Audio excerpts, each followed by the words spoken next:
Calma lá, vamos por partes então.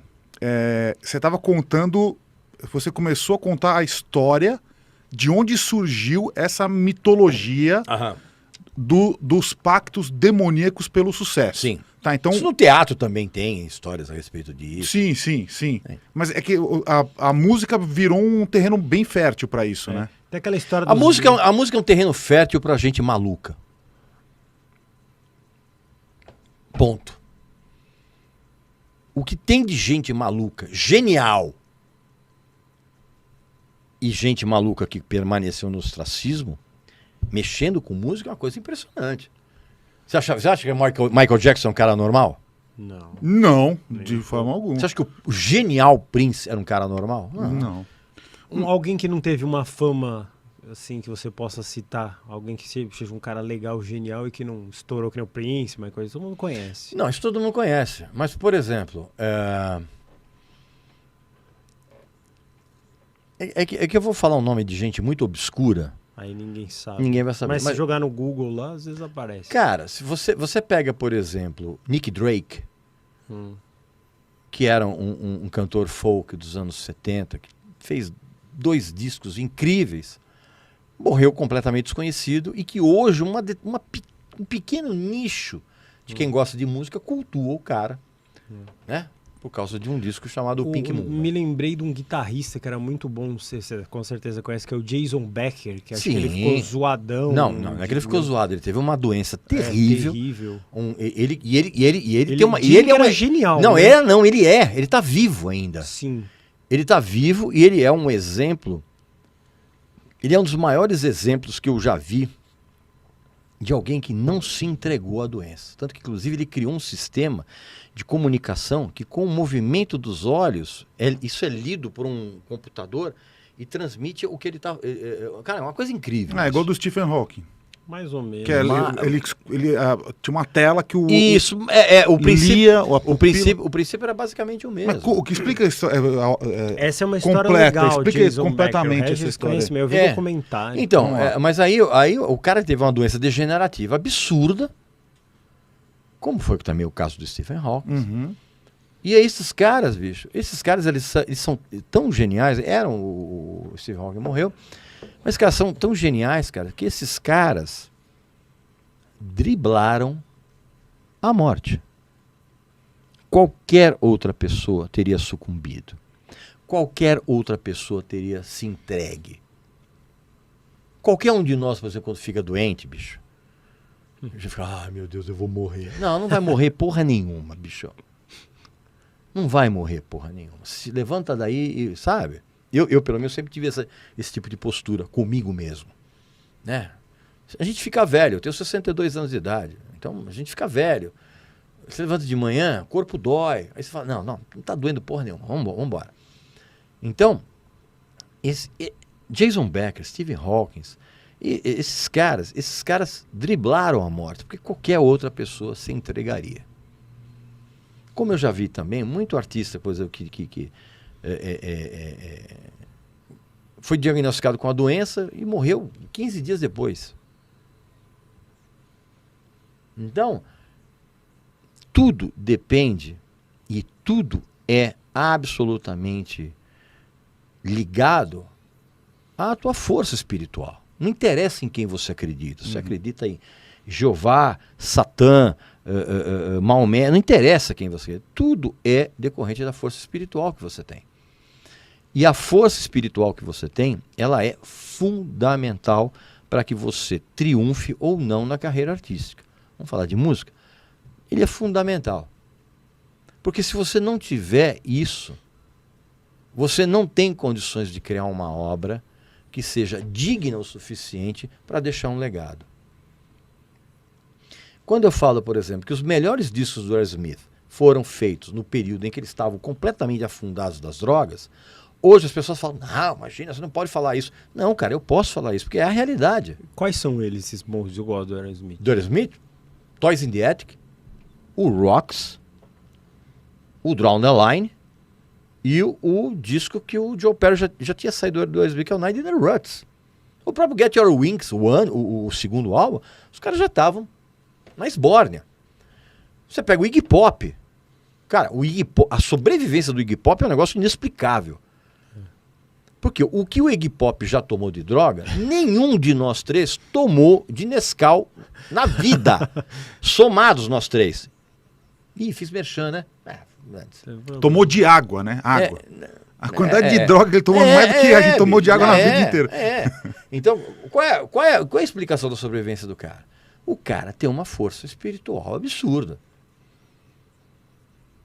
Que nem a morte, ou nem a presença da... E o outro... O Iggy Pop já teve para morrer muitas vezes. Nem a presença da morte. Às vezes eu acredito que na morte como entidade, às vezes não. Eu, por exemplo, acredito em anjo da guarda como entidade. Eu acredito nisso. Quando você... Eu sei que pode parecer um absurdo. Tem gente que vai achar isso um absurdo. Mas é verdade, eu acredito. Isso é legal. Assim como eu converso com a minha falecida mãe, até hoje, como se ela estivesse do meu lado. Ah, mas não interessa. Ela está aqui, é o que eu acredito, e dane-se. Faz bem. Lógico. Não tem problema. Mas eu fiquei pensando aqui, né? Por exemplo, quando a gente pega um ser humano com um talento, uma genialidade muito fora da média, por exemplo, que consegue... Dom.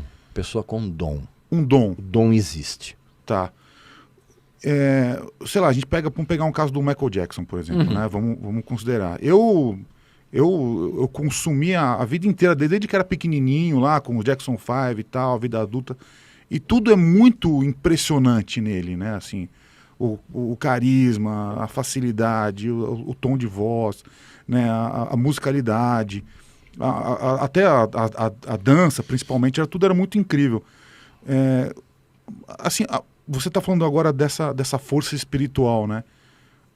Como é que você enxerga, por exemplo, um humano supostamente comum, como o Michael Jackson, por exemplo, ter o poder de conquistar o mundo, a humanidade inteira, assim, dentro desse dom, desse talento? Tudo bem, tem lá, sei lá, tem povos lá, talvez da Mesopotâmia, que não sucumbiram ao talento do Michael Jackson, mas como é que você enxerga isso desse ponto de vista de talento, de dom, força espiritual? Sabe o que é o mais contraditório?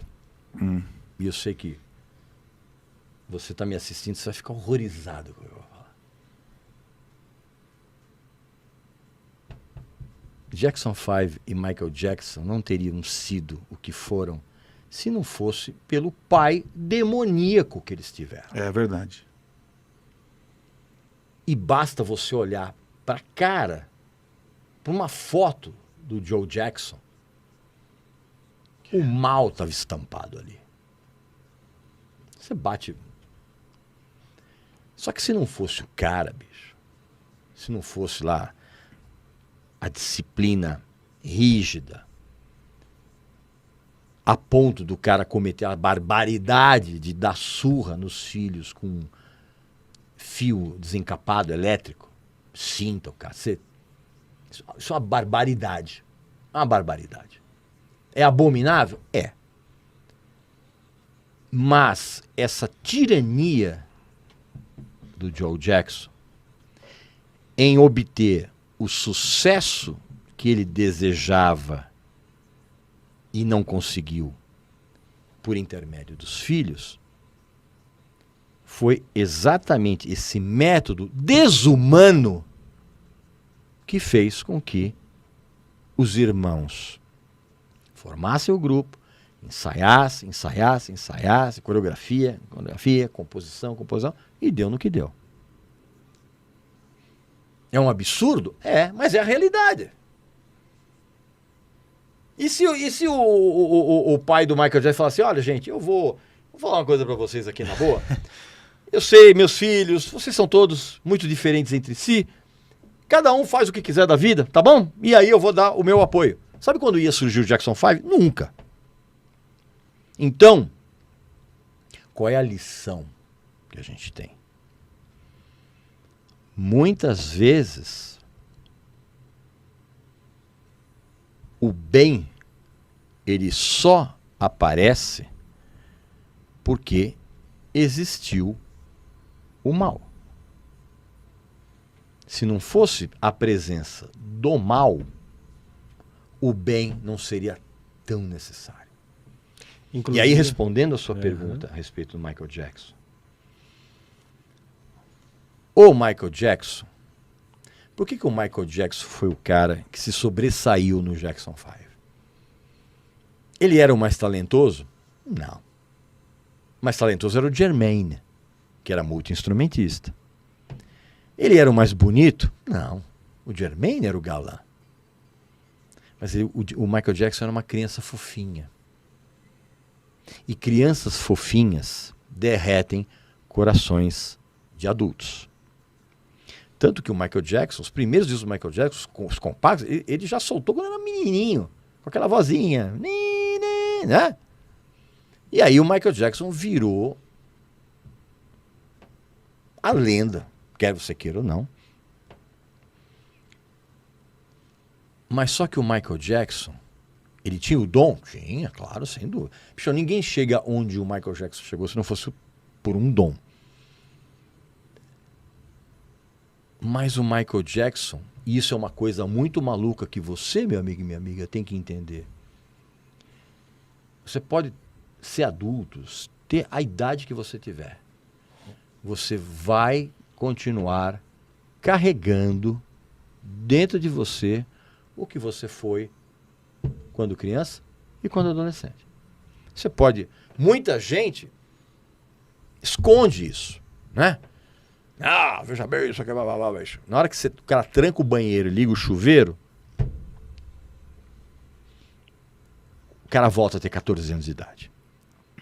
Eu, particularmente, humilde, Regis Tadeu, eu me vanglorio de ainda ter algumas das concepções que eu tinha com 13 anos. Sim, sim. Em muitos momentos, aliás, até aqui, por exemplo, com vocês, eu posso, se é que eu já não fiz isso, ter falado alguma coisa que eu pensava, que eu ainda penso desde os 13 anos de idade. Em várias entrevistas, as pessoas perguntam, pô, mas aí você, como é que é o teu gosto musical ao longo dos anos? Cara, não mudou nada. Eu continuo ouvindo, e com o mesmíssimo prazer, as coisas que eu ouvi quando eu tinha 10 anos, 11 anos de idade. A história do disco do Black Sabbath que minha mãe contou, todo mundo me pergunta isso, eu sempre falo isso, minha mãe comprou o disco para mim, aí fui ouvir o disco e fiquei dormindo uma semana com a luz acesa de medo daquilo ali. E hoje, com 62 anos de idade, eu às vezes pego aquele disco que eu tenho desde aquela época da minha mãe, o disco está comigo há 52 anos. Eu ponho lá a porra da primeira faixa, e aí vem lá o sino, a chuva, o trovão. E aí quando entra aquela guitarra do Tony Alves, eu falo, puta que lá merda, com 62 anos de idade. Então, só para terminar o negócio do Michael Jackson. Então, o Michael Jackson, ele foi até o final da vida recriando aquilo que ele não conseguiu ser enquanto era criança. Porque ele não teve uma infância igual às outras crianças. Ele não jogava bola na rua. Não. Ele ficava lá ensaiando o tempo inteiro, com o pai lá com a cinta na mão. O Michael Jackson, até o final da vida, ele tentou recuperar a infância que ele não teve. Ele usou o dom dele para triunfar dentro de um mercado pop absurdamente competitivo. E ele triunfou. Eu tenho certas ressalvas com relação a vários discos dele, mas ele triunfou. Ele triunfou ao ponto da autoindulgência, ao ponto dele se autodenominar o rei do pop. E os fãs débeis mentais, não, mas não foi ele que soltou isso. Claro que foi. Assessor de imprensa mandava textinhos para jornalistas. Michael Jackson, King of the Pop. Não, isso não foi os fãs que criaram, isso foi a imprensa que divulgou e amplificou algo que veio no release da assessoria do Michael Jackson, ditado por ele. Aí eu respondo. Michael Jackson Teve dom? Óbvio. Michael Jackson deixou um legado eterno? Óbvio. Não necessariamente bom, mas deixou um legado. Mas teria alguém que pudesse competir com ele nessa fama toda? Elvis. O Elvis. E Beatles. Beatles talvez passe. Elvis e Beatles. A santa trindade do sucesso, não da fama, do sucesso eterno. Michael Jackson, Elvis e Beatles. Ah, mas tem o Frank Sinatra. Sim, tem, mas superar esses três, em termos de longevidade de legado, acho difícil.